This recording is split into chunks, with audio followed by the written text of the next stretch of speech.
ಸ್ನೇಹಿತರೆ, ಮತ್ತೊಂದು ಹೊಸ ಸ್ಪೈಡರ್ ಮ್ಯಾನ್ ಸಿನಿಮಾ ಥಿಯೇಟರ್ಗೆ ಬಂದಿದೆ. ಸಿಕ್ಕಾಪಟ್ಟೆ ಸುದ್ದಿ ಆಗ್ತಿದೆ. ಆದ್ರೆ ಚಿಕ್ಕವರಿದ್ದಾಗ ಗೋಡೆ ಹತ್ತೋ, ಕೈಯಿಂದ ಬಲೆ ಎಸೆಯೋ, ಬಿಲ್ಡಿಂಗಿಂದ ಬಿಲ್ಡಿಂಗ್ಗೆ ಹಾರೋ ಸ್ಪೈಡರ್ ಮ್ಯಾನ್ ನೋಡಿ ಎಲ್ರಿಗೂ ಅನಿಸಿರುತ್ತೆ, ನನಗೊಂದು ಜೇಡ ಕಚ್ಚಬಾರ್ದ ಅಂತ. ನೋಡಿ, ಜಸ್ಟ್ ಈ ವಿಡಿಯೋ ಶುರು ಆಗೋಕ್ಕಿಂತ ಮುಂಚೆ ನಾನು ಕೂಡ ಇಲ್ಲಿ ಡಿಸ್ಕಸ್ ಮಾಡ್ತಾ ಇದ್ದೆ ಸ್ಟುಡಿಯೋದಲ್ಲಿ. ನಾನು ಕೂಡ ಸಿನಿಮಾ ನೋಡ್ಕೊಂಡ್ಬಂದು ಅವಾಗ ಈ ಥರ ಪಟ್ಟಂತ ಚೆಕ್ ಮಾಡೋಕ್ಕೆ ಆಗುತ್ತಾ ಇಲ್ವಾ, ಚೆಕ್ ಮಾಡೋಕ್ಕೆ ಇಂಟರ್ನೆಟ್ ಇರಲಿಲ್ಲ. ಅಷ್ಟೊಂದು ಅವೇರ್ನೆಸ್ ಮೂಡಿಸೋ ಮಾಧ್ಯಮಗಳು ಕೂಡ ಆವಾಗ 24/7 ನ್ಯೂಸ್ ಚಾನಲ್ಸ್ ಇರಲಿಲ್ಲ. ಯಾರು ಜಾಸ್ತಿ ಬಿಡಿಸಿ ಹೇಳಲೂ ಇಲ್ಲ. ನಾನು, ನನ್ನ ಫ್ರೆಂಡ್ಸು ತುಂಬ ಜನ ಸಡನ್ನಾಗಿ ಒಂದು ಅರ್ಜೆಂಟಾಗಿ ಒಂದು ಜೇಡ ಬೇಕಲ್ಲ ಅಂತ ಹುಡುಕಿದ್ದಿದೆ. ಅವಾಗ ಕೆಲವರು ಕಚ್ಚಿಸ್ಕೊಂಡು ಪ್ರಾಬ್ಲಮ್ ಎಲ್ಲ ಮಾಡ್ಕೊಂಡಿರೋದು ಕೂಡ ಇದೆ. ಯಾರಾದರೂ 90s ಕಿಡ್ಸ್ ಇದ್ದರೆ ನಿಮಗೂ ಹೀಗೆ ಆಗಿದೆಯಾ ದಯವಿಟ್ಟು ಹೇಳಿ. ಹಾಗಾದರೆ ನಿಜಕ್ಕೂ ನಮಗೆ ಜೇಡ ಕಚ್ಚಿದ ತಕ್ಷಣ ನಾವು ಸ್ಪೈಡರ್ ಮ್ಯಾನ್ ಆಗ್ತೀವ? ನಮ್ಮ ಕೈಯಿಂದ ಹಿಂಗೆ ಮಾಡಿದ ತಕ್ಷಣ ಬಲೆ ಬಿಡೋಕ್ಕಾಗತ್ತಾ? ಅಥವಾ ಏನಾಗುತ್ತೆ ಜೇಡ ಕಚ್ಚಿದಾಗ ದೇಹದಲ್ಲಿ DNA ಲೆವೆಲಲ್ಲಿ ಏನಾದ್ರು ಚೇಂಜಸ್ ಆಗುತ್ತಾ? ಗೋಡೆ ಹತ್ತೋ ಶಕ್ತಿ ಬರುತ್ತಾ? ಅಥವಾ ಹಾಸ್ಪಿಟಲ್ಗೆ ಸೇರ್ತೀವ? ಜೊತೆಗೆ ವಿಜ್ಞಾನಿಗಳು ಯಾವತ್ತಾದರೂ ಕೂಡ ಮನುಷ್ಯಂಗೆ ಬೇರೆ ಪ್ರಾಣಿಯ ಶಕ್ತಿಯನ್ನು ಕೊಡೋಕೆ ಪ್ರಯತ್ನ ಮಾಡಿದಾರಾ? ಎಲ್ಲವನ್ನ ಇವತ್ತಿನ ವಿಡಿಯೋದಲ್ಲಿ ಡೀಟೇಲ್ ಆಗಿ ಕ್ವಿಕ್ ಆಗಿ ನೋಡ್ತಾ ಹೋಗೋಣ. ನೀವು ನೋಡ್ತಾ ಇದ್ದೀರಾ ಮಸ್ತ್ ಮಗ ಚಾನಲ್, ನಾನು ಅಮರ್ ಪ್ರಸಾದ್. ಸ್ನೇಹಿತರೆ, ನಾವು ಆವಾಗಲೇ ಕೇಳಿದ್ವಲ್ಲ ಪ್ರಶ್ನೆಗಳು, ಅದಕ್ಕೆ ಉತ್ತರ ಸಿನಿಮಾಗಿಂತಲೂ ರೋಚಕವಾಗಿವೆ, ಅಷ್ಟೇ ಭಯಾನಕವಾಗಿವೆ. ಮೊದಲಿಗೆ ಒಂದು ವಿಚಾರ ಕ್ಲಿಯರ್ ಮಾಡ್ಕೊಳ್ಳೋಣ. ಭೂಮಿ ಮೇಲೆ ಈಗ ಆಲ್ರೆಡಿ ಸುಮಾರು 50,000ಕ್ಕೂ ಅಧಿಕ ಜಾತಿಯ ಜೇಡಗಳನ್ನು ವಿಜ್ಞಾನಿಗಳು ಗುರುತಿಸಿದ್ದಾರೆ. ಆದರೆ ಅವುಗಳಲ್ಲಿ ಬಹುತೇಕ ಜೇಡಗಳು ಮನುಷ್ಯರಿಗೆ ಅಪಾಯಕಾರಿಯಲ್ಲ. ಯಾಕಂದರೆ ಬಹಳಷ್ಟು ಜೇಡಗಳ ವಿಷ ಅವು ಆಹಾರಕ್ಕಾಗಿ ಬೇಟೆಯಾಡೋ ಸಣ್ಣ ಕೀಟಗಳಿಗೆ ಡೋಸ್ ಸಾಕಾಗತ್ತೆ. ಅದು ಮನುಷ್ಯರನ್ನ ಹೊಡೆಯೋಕ್ಕಾಗಲ್ಲ.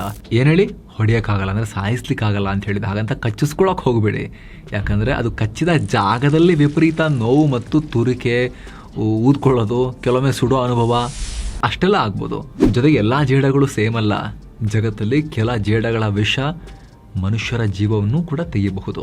ಉದಾಹರಣೆಗೆ ನೋಡಿ, ಇದು ಬ್ಲ್ಯಾಕ್ ವಿಡೋ, ಇದಕ್ಕೆ ಆ ರೀತಿ ಹೆಸರಿಟ್ಟಿದ್ದಾರೆ, ಕಪ್ಪು ವಿಧವೆ ಅಂತ. ಅಥವಾ ಸಿಡ್ನಿ ಫನೆಲ್ ವೆಬ್ ಸ್ಪೈಡರ್, ಇವು ಕಚ್ಚಿದ್ರೆ ತೀವ್ರವಾದ ನೋವು, ಸ್ನಾಯು ಸೆಳೆತ, ವಾಂತಿ, ಉಸಿರಾಟದ ಸಮಸ್ಯೆ, ಗಂಭೀರ ಲಕ್ಷಣಗಳೇ ಕಾಣಿಸ್ಕೊಳ್ತವೆ. ಕಡೆಗೆ ಮೆಡಿಕಲ್ ಟ್ರೀಟ್ಮೆಂಟೇ ಬೇಕಾಗುತ್ತೆ. ಓಕೆ, ಈಗ ನೆಕ್ಸ್ಟ್ ಸ್ಪೈಡರ್ ಮ್ಯಾನ್ ಸೀರೀಸ್ನ ತಿರುಳು ಏನಾಗುತ್ತೆ, ಸಿನಿಮಾದಲ್ಲಿ ರೇಡಿಯೋ ಆಕ್ಟಿವ್ ಜೇಡ ಪೀಟರ್ ಪಾರ್ಕರ್ನ ಕಚ್ಚತ್ತೆ. ಅದಾದಮೇಲೆ ಆತನ ದೇಹದ DNA ಚೇಂಜ್ ಆಗುತ್ತೆ, ಮಸಲ್ ಬಿಲ್ಡ್ ಆಗಿ ಗೋಡೆ ಹತ್ತೋ ಶಕ್ತಿ ಬರುತ್ತೆ, ಕಣ್ಣಿನ ದೃಷ್ಟಿ ಮತ್ತಷ್ಟು ಚುರುಕಾಗುತ್ತೆ, ಸ್ಪೈಡರ್ ಸೆನ್ಸ್ ಬೆಳೆಯುತ್ತೆ. ಆದರೆ ರಿಯಲ್ ಲೈಫ್ನಲ್ಲಿ ಹೀಗಾಗತ್ತಾ? ಖಂಡಿತ ಇಲ್ಲ. ಯಾಕಂದರೆ ಜೇಡದ ವಿಷಯದಲ್ಲಿ ಇರೋದು ಕೆಲ ಪ್ರೋಟೀನ್ಸ್, ಎನ್ಸೈಮ್ಗಳು ಮತ್ತು ನ್ಯೂರೋಟಾಕ್ಸಿನ್ಸ್ ಹಾಗೂ ನೆಕ್ರೋಟಾಕ್ಸಿನ್ ಅನ್ನೋ ವಿಷಕಾರಿ ವಸ್ತು. ಇವು ನಿಮ್ಮ ನರಮಂಡಲದ ಮೇಲೆ ಪರಿಣಾಮ ಬೀರುವುದು, ಡೇಂಜರ್ ಆಗ್ಬೋದು, ಜೀವಕೋಶಗಳನ್ನು ಡ್ಯಾಮೇಜ್ ಮಾಡ್ಬೋದು. ಆದರೆ ಅವು ನಿಮ್ಮ DNA ಒಳಗಡೆ ಹೋಗಿ ಇನ್ನು ಮುಂದೆ ನೀನು ಸ್ಪೈಡರ್ ಮ್ಯಾನ್ ಅಂತ ಹೇಳಿ ಹೊಸ ಪ್ರೋಗ್ರಾಮ್ ಬರೆಯಲ್ಲ. ನಮ್ಮ ದೇಹದಲ್ಲಿ ಸುಮಾರು 37 ಟ್ರಿಲಿಯನ್ ಜೀವಕೋಶಗಳಿವೆ. ಪ್ರತಿಯೊಂದು ಸೆಲ್ನಲ್ಲೂ ಒಂದೇ ರೀತಿಯ DNA ಇರುತ್ತೆ. ನಮ್ಮ ಎತ್ತರ, ಕಣ್ಣಿನ ಬಣ್ಣ, ಕೂದಲು, ಹೀಗೆ ಪ್ರತಿಯೊಂದರ ಸಾಫ್ಟ್ವೇರ್ ಕೋಡ್ ಅಂತ ಹೇಳಿ ಅಂದ್ಕೊಳ್ಳಿ, ಅದೆಲ್ಲವೂ ಕೂಡ DNA ಸೇವ್ ಆಗಿರುತ್ತೆ. ಒಂದು ಜೇಡದ ವಿಷ ಬಂದು ಇಡೀ ಆಪರೇಟಿಂಗ್ ಸಿಸ್ಟಮನ್ನು ಬದಲಾಯಿಸೋಕೆ ಸಾಧ್ಯ ಇಲ್ಲ.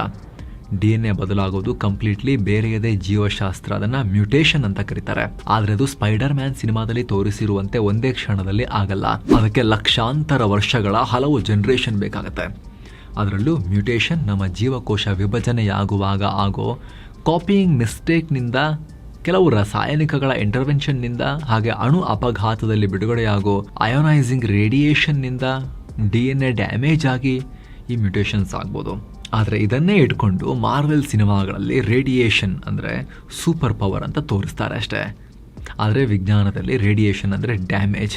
ಇದರಿಂದ ಸೆಲ್ DNA ಡ್ಯಾಮೇಜ್ ಆಗುತ್ತೆ ಅಷ್ಟೇ, ಸೂಪರ್ ಪವರ್ ಬರಲ್ಲ. ಉದಾಹರಣೆಗೆ ಹಿರೋಶಿಮಾ, ನಾಗಸಾಕಿ ಮತ್ತು 1986ರ ಚರ್ನೋಬಿಲ್ ದುರಂತ, ಅಲ್ಲಿ ಸಾವಿರಾರು ಜನರು ಭಯಾನಕ ರೇಡಿಯೇಷನ್ಗೆ ತುತ್ತಾದರು. ಆದರೆ ಅವರಲ್ಲಿ ಯಾರೂ ಸ್ಪೈಡರ್ ಮ್ಯಾನ್ ಆಗಲಿಲ್ಲ, ಹಲ್ಕ್ ಆಗಲಿಲ್ಲ, ಬದಲಿಗೆ ಕ್ಯಾನ್ಸರ್ನಂಥ ಮಾರಕ ಕಾಯಿಲೆಗಳಿಗೆ ತುತ್ತಾದರು. ಇದೇ ಅಸಲಿ ವಿಜ್ಞಾನ ಸ್ನೇಹಿತರೆ. ಇನ್ನು ಮುಂದುವರಿಯುವ ಮುನ್ನ ಸ್ನೇಹಿತರೆ, ಇಂತಹ ಇಂಟ್ರೆಸ್ಟಿಂಗ್ ಮಾಹಿತಿಯನ್ನು ಅವಕಾಶ ಸಿಕ್ಕಾಗಲೆಲ್ಲ ಒಂದಷ್ಟು ಸೈನ್ಸನ್ನು ತಿಳಿಸೋಕೆ ಪ್ರಯತ್ನ ಮಾಡೋ ನಮ್ಮ ಚಾನಲ್ನ ಎಫರ್ಟ್ಸ್ ನಿಮಗೆ ಇಷ್ಟ ಆಗ್ತಾ ಇದ್ದರೆ ವಿಡಿಯೋ ಕೆಳಗಿರೋ ಜಾಯಿನ್ ಬಟನ್ ಮೂಲಕ ನೀವು ನಮ್ಮ ಚಾನಲ್ಗೆ ಮೆಂಬರ್ಸ್ ಆಗಿ ಜಾಯಿನ್ ಆಗ್ಬೋದು. ಎಲ್ಲ ಮೆಂಬರ್ ಓನ್ಲಿ ವಿಡಿಯೋಸನ್ನು ನೋಡೋಕ್ಕೆ ಶುರು ಮಾಡ್ಬೋದು. ನಿಮ್ಮ ಪರ್ಸ್ನಲ್ ಲೈಫನ್ನು ಇಂಪ್ರೂವ್ ಮಾಡುವಂಥ, ವ್ಯಕ್ತಿತ್ವ ವಿಕಸನಕ್ಕೆ ಕಾರಣ ಆಗುವಂಥ ರಿಪೋರ್ಟ್ಸನ್ನು ಪಬ್ಲಿಷ್ ಮಾಡೋ ಪ್ರಯತ್ನ ಮಾಡ್ತಾ ಇದ್ದೀವಿ ನಾವಲ್ಲಿ. ಆಸಕ್ತರು ವಿಡಿಯೋ ಕೆಳಗಿರೋ ಜಾಯಿನ್ ಬಟನ್ ಮೇಲೆ ಕ್ಲಿಕ್ ಮಾಡಿ ಒಂದ್ಸಲಿ ಸ್ಕ್ರೋಲ್ ಮಾಡಿ ನೋಡಿ. ಅವು ಯೂಸ್ಫುಲ್ ಅಂತ ಅನಿಸಿದ್ರೆ ಆಮೇಲೆ ನೀವು ಜಾಯಿನ್ ಆಗೋದ್ರ ಬಗ್ಗೆ ಡಿಸೈಡ್ ಮಾಡ್ಬೋದು. ಎಲ್ಲಕ್ಕಿಂತ ಹೆಚ್ಚಾಗಿ ನಿಮ್ಮ ಒಂದೊಂದು ಮೆಂಬರ್ಶಿಪ್ ಕೂಡ ನಮ್ಮ ಚಾನಲ್ಗೆ ನೀವು ಕೊಡೋ ಅತಿ ದೊಡ್ಡ ಬೆಂಬಲ. ಆಸಕ್ತರು ಮಿಸ್ ಇಲ್ಲದೆ ಜಾಯಿನ್ ಬಟನ್ ಚೆಕ್ ಮಾಡಿ. ಬನ್ನೀಗ ಕಂಟಿನ್ಯೂ ಮಾಡೋಣ. ಸ್ನೇಹಿತರೆ, ಒಬ್ಬ ಮನುಷ್ಯ ಸ್ಪೈಡರ್ ಮ್ಯಾನ್ ಆಗಕ್ಕಾಗಲ್ಲ ರಿಯಲ್ ಲೈಫಲ್ಲಿ. ಆದರೆ ವಿಜ್ಞಾನಿಗಳು ಜೇಡದ ಮೇಲೆ ಸಾಕಷ್ಟು ಸಂಶೋಧನೆ ಮಾಡಿದ್ದಾರೆ. ಅವರ ಉದ್ದೇಶ ಸ್ಪೈಡರ್ ಮ್ಯಾನ್ ಕ್ರಿಯೇಟ್ ಮಾಡೋದಲ್ಲ, ಬದಲಾಗಿ ಜೇಡದಲ್ಲಿರೋ ಒಂದು ಅದ್ಭುತ ಗುಣವನ್ನು ಮನುಷ್ಯರಿಗಾಗಿ ಬಳಸ್ಕೊಳ್ಳೋದು. ಅದರಲ್ಲಿ ಒಂದು ಸ್ಪೈಡರ್ ಸಿಲ್ಕ್. ನಮ್ಮ ಕಣ್ಣಿಗೆ ಜೇಡದ ಬಲೆ ತುಂಬ ದುರ್ಬಲವಾಗಿ ಕಾಣ್ಬೋದು. ಒಂದು ಬೆರಳಿನಿಂದಲೇ ಅದನ್ನು ನಾವು ಹೀಗೆ ಹರಿದು ಹಾಕಬಹುದು. ಆದರೆ ಒಂದೇ ದಾರದ ಲೆಕ್ಕಕ್ಕೆ ಬಂದರೆ ಕಥೆನೇ ಬೇರೆ. ಸ್ಪೈಡರ್ ಸಿಲ್ಕ್ ಅದೇ ತೂಕದ ಸ್ಟೀಲ್ಗಿಂತಲೂ ಹೆಚ್ಚು ಸ್ಟ್ರಾಂಗ್ ಆಗಿರುತ್ತೆ. ಅಂದರೆ ಜೇಡದ ಬಲೆಯ ಒಂದು ದಾರದಷ್ಟೇ ತೆಳುವಾದ ಸ್ಟೀಲ್ ದಾರ ಮಾಡಿದ್ರೆ ಅದರಲ್ಲಿ ಸ್ಟೀಲ್ಗಿಂತ ಜೇಡರ ಬಲೆಯ ತಾಕತ್ತೇ ಜಾಸ್ತಿ.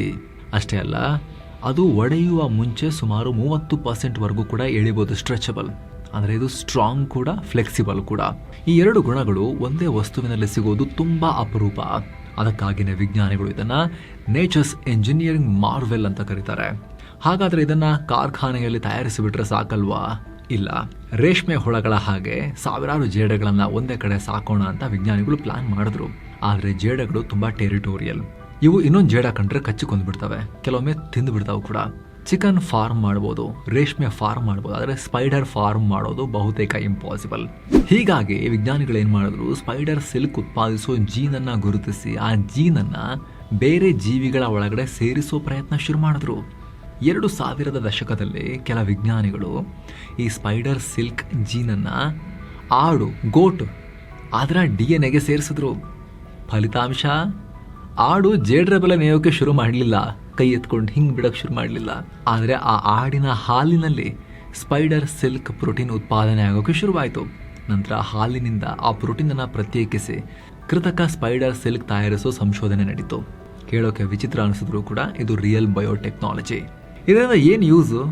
ಅತ್ಯಂತ ಹಗುರ ಮತ್ತು ಗಟ್ಟಿಮುಟ್ಟಾದ ವಸ್ತು ಸೃಷ್ಟಿಯಾಯಿತು. ಇದು ದೇಹದ ಜೊತೆ ಹೊಂದಿಕೊಳ್ಳೋ ಗುಣ ಇರೋ ವಸ್ತು ಕೂಡ ಹೌದು. ಹಾಗಾಗಿ ಫ್ಯೂಚರ್ನಲ್ಲಿ ನಮ್ಮ ನರಗಳ ರಿಪೇರಿ, ಸರ್ಜಿಕಲ್ ದಾರಗಳು, ಬುಲೆಟ್ ಪ್ರೂಫ್ ಬಾಡಿ ಆರ್ಮರ್ ಮತ್ತು ಏರೋಸ್ಪೇಸ್ ಮೆಟೀರಿಯಲ್ಗಳಲ್ಲಿ ಇದನ್ನು ಬಳಸಬೇಕು ಅನ್ನೋ ದೊಡ್ಡ ಕನಸು ವಿಜ್ಞಾನಿಗಳಿಗಿದೆ. ಇಷ್ಟಕ್ಕೆ ಮುಗಿತು ಅಂದ್ಕೊಂಡ್ರೆ ಇಲ್ಲ, ತಡೀರಿ. 2025ರಲ್ಲಿ ಜರ್ಮನಿಯ ವಿಜ್ಞಾನಿಗಳು ಕ್ರಿಸ್ಪರ್ ಜೀನ್ ಎಡಿಟಿಂಗ್ ಟೆಕ್ನಾಲಜಿ ಬಳಸಿ ಮೊದಲ ಬಾರಿಗೆ ಜೀವಂತ ಜೇಡದ DNA ಅನ್ನೇ ಎಡಿಟ್ ಮಾಡಿದ್ರು. ಇದರ ಪರಿಣಾಮ ಏನಾಯಿತು ಗೊತ್ತಾ? ಆ ಜೇಡ ಕೆಂಪು ಬಣ್ಣದಲ್ಲಿ ಹೊಳೆಯುವ ಫ್ಲೋರೋಸೆಂಟ್ ಸ್ಪೈಡರ್ ಸಿಲ್ಕ್ ಉತ್ಪಾದನೆ ಮಾಡ್ತು. ಸ್ಪೈಡರ್ ಜೀನೋಮ್ ಎಡಿಟ್ ಮಾಡೋದು ಕಷ್ಟ ಅನ್ನೋ ಕಾಲದಲ್ಲಿ ಇದು ವಿಜ್ಞಾನದ ಬಹುದೊಡ್ಡ ಮೈಲುಗಲ್ಲು. ಈಗ ಕಡೆಯದಾಗಿ ಸ್ನೇಹಿತರೆ, ವಿಜ್ಞಾನಿಗಳು ಮನುಷ್ಯನ ದೇಹಕ್ಕೆ ಬೇರೆ ಪ್ರಾಣಿಯ ಜೀನ್ ಸೇರಿಸ್ಬಿಟ್ರೆ, ಮನುಷ್ಯನಿಗೆ ಕುರಿಗೆ ಮಾಡದಂಗೆ, ಆಡಿಗೆ ಮಾಡದಂಗೆ, ಅಥವಾ ಈಗ ಆಲ್ರೆಡಿ ಅಂಥ ಪ್ರಯೋಗಗಳು ನಡೆದಿದಾವ? ಎಸ್, ನಡೆದಿದೆ. ಆದರೆ ಸಿನಿಮಾದಲ್ಲಿ ತೋರಿಸಿರೋ ರೀತಿ ಅಲ್ಲ ಅಷ್ಟೇ.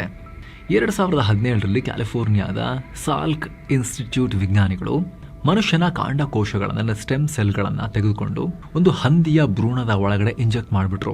ನಿಮಗೆ ಆಶ್ಚರ್ಯ ಆಗ್ಬೋದು, ಆ ಹಂದಿಯ ಭ್ರೂಣದಲ್ಲಿ ಮನುಷ್ಯನ ಜೀವಕೋಶಗಳು ಕೂಡ ಬೆಳೆಯೋಕೆ ಶುರುವಾದವು. ನೆಕ್ಸ್ಟ್ 2021ರಲ್ಲಿ ವಿಜ್ಞಾನಿಗಳು ಕೋತಿಯ ಭ್ರೂಣದಲ್ಲೂ ಮನುಷ್ಯನ ಜೀವಕೋಶಗಳನ್ನು ಸೇರಿಸಿ ಬೆಳೆಸಿದ್ರು. ಈ ಭ್ರೂಣಗಳು ಲ್ಯಾಬ್ನಲ್ಲಿ ಬರೋಬ್ಬರಿ 19 ದಿನಗಳ ಕಾಲ ಬದುಕಿದ್ವು ಅಷ್ಟೇ. ಇದನ್ನು ಕೇಳಿದ ತಕ್ಷಣ ಅರ್ಧ ಮನುಷ್ಯ ಅರ್ಧ ಪ್ರಾಣಿ ಥರ ಹುಟ್ಟುಬಿಟ್ವಾ ಅನ್ನೋ ಪ್ರಶ್ನೆ ಬರ್ಬೋದು. ಇಲ್ಲ, ಆ ರಿಸರ್ಚ್ನ ಅಸಲಿ ಉದ್ದೇಶ ಮಾನವ ಅಂಗಾಂಗಗಳ ಕೊರತೆಯನ್ನು ನೀಗಿಸೋದಾಗಿತ್ತು. ಹೆಂಗೆ? ಇವತ್ತು ನೋಡಿ, ಲಕ್ಷಾಂತರ ಜನ ಕಿಡ್ನಿ, ಲಿವರ್, ಹಾರ್ಟ್ಗಾಗಿ ಸಾಯ್ತಾ ಇದ್ದಾರಲ್ವಾ. ಎಷ್ಟೋ ಜನ ಕಾಯಿಲೆ ಬಂದು ಆ ಆರ್ಗಾನ್ಗೆ ವೇಟಿಂಗ್ ಲಿಸ್ಟಲ್ಲಿದ್ದಾರೆ, ಡೋನರ್ ಸಿಗ್ತಾರಾ, ದಾನಿ ಸಿಗ್ತಾರಾ ಅಂತ. ಹಾಗಾಗಿ ಫ್ಯೂಚರ್ನಲ್ಲಿ ಪ್ರಾಣಿಯ ದೇಹದಲ್ಲೇ ಮನುಷ್ಯರಿಗೆ ಸೆಟ್ ಆಗೋ ಅಂಗಗಳನ್ನು ಬೆಳೆಸಬಹುದಾ ಅನ್ನೋದೇ ಈ ರಿಸರ್ಚ್ನ ಪ್ರಮುಖ ಉದ್ದೇಶ. ಪ್ರಾಣಿಗಳ ಜೀವ, ಅದ್ರ ಬಗ್ಗೆ ಮನುಷ್ಯ ಅಷ್ಟು ಕೇರ್ ಮಾಡೋಲ್ವಲ್ಲ, ಏನು ಮಾಡೋದು? ಇದು ಕೇವಲ ಥಿಯರಿಯಾಗಿ ಮಾತ್ರ ಉಳ್ಕೊಂಡಿಲ್ಲ. 2022ರಲ್ಲಿ ಡೇವಿಡ್ ಬೆನೆಟ್ ಅನ್ನೋ ವ್ಯಕ್ತಿಗೆ ಜಗತ್ತಲ್ಲೇ ಮೊದಲ ಬಾರಿಗೆ ತಳೀಯ ಮಾರ್ಪಾಟುಗಳನ್ನು ಮಾಡಿದ, ಜೆನೆಟಿಕಲಿ ಮಾಡಿಫೈ ಮಾಡಿದ ಹಂದಿಯ ಹಾರ್ಟನ್ನು ಕಸಿ ಮಾಡಲಾಯಿತು. ಆದರೆ ಇದ್ರ ಬಗ್ಗೆ ತುಂಬ ಕಠಿಣ ರೂಲ್ಸ್ ಇವೆ ಸ್ನೇಹಿತರೆ. ನೈತಿಕತೆಯ ಪ್ರಶ್ನೆಗಳು ಕೂಡ ಇದ್ದಾವೆ.